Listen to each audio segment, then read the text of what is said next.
Welcome back, fellow web creators and entrepreneurs. In this tutorial, I'm going to cover how to make a clip slow motion while retaining a smooth frame rate.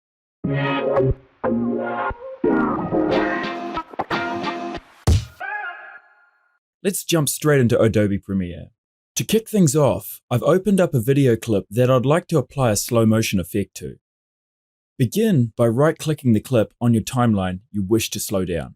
Select Speed/Duration. In the pop-up window, lower the speed percentage to your desired amount. I'm going to reduce my clip to 50% or half of its original speed and click OK. You can go slower, but for best results, I recommend using between a 30 to 60% reduction in speed. Playing this back, you'll notice my clip is now in slow motion, but this looks a little choppy though.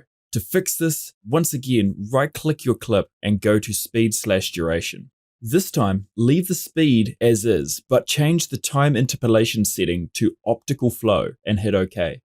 Play it back again, and you'll notice it still isn't silky smooth. The reason for this is because the effects on the clip aren't rendered as indicated by this red or yellow bar above your clip.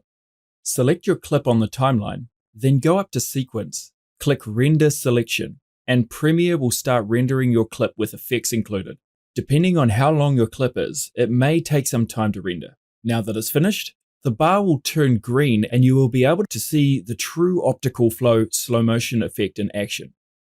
Lastly, but most importantly, open the Export Media window, Control-M on Windows, Command-M on Mac. When you use optical flow anywhere in your project, you may also need to ensure time interpolation is set to optical flow in your export settings. Now you can render your slow motion clip.